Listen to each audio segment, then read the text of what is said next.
We thought, that this was going to be an event that will have a very short stay that in the hospital and be over.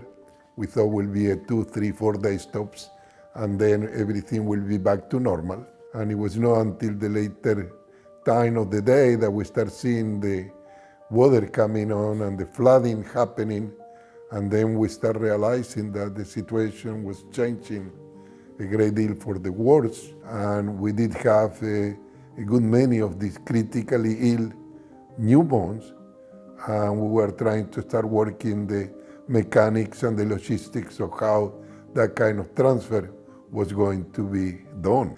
The air transport was going to be the way to carry out the transfer of these little youngsters.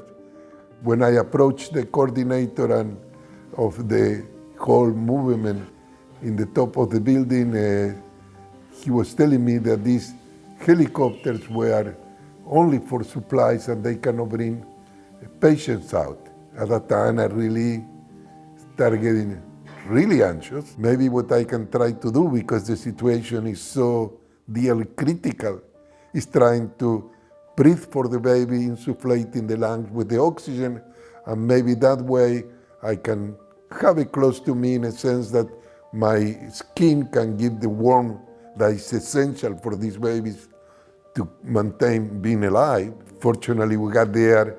The neonatal ICU personnel from Baton Rouge was waiting for us with all the equipment ready to go, and they did a fantastic job.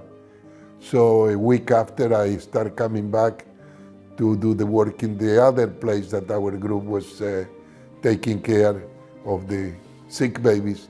I think driving back from Baton Rouge, you could see when you enter in the Metairie and the New Orleans area that some of the houses look like they have been a war act. It was completely destroyed. And of course that rebuilding was very much enhanced, but so many workers, Latino workers actually, and they did a wonderful job helping to get the houses back, to get back to life. And their work ethics was fantastic. I think the conditions that they were living were not optimal ones.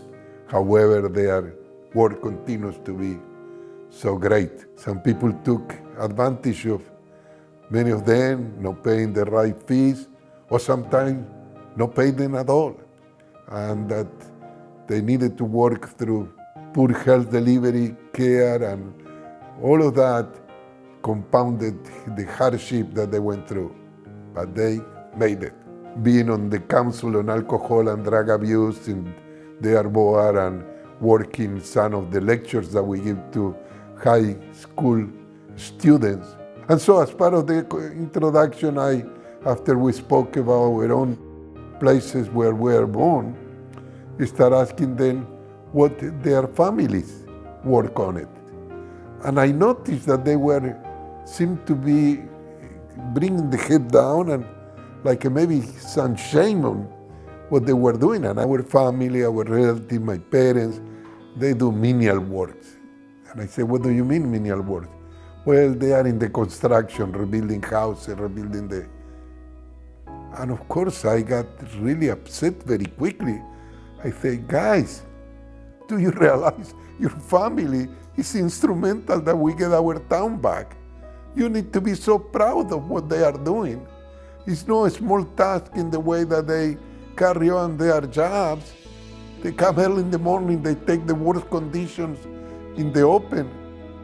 That's where I think I got the thinking that the monument will really work the best, because I think what I wanted was that they can bring their children, their family, and say, look, this monument is really done because the work I did, the work that your uncle did, and all this family, we contribute, we make a big contribution to bring New Orleans back. So you need to be proud of what we have done. And you brought it back a lot sooner than thank you to your hard work. They need to realize that was no small potatoes, like they say in this country. And we needed to have a way to do our gratefulness shape that mainly for the folks in the family, but also for folks in town and for visitors. And if they visit New Orleans, hopefully they will take the time to take a little look to our Crescent City Park monument.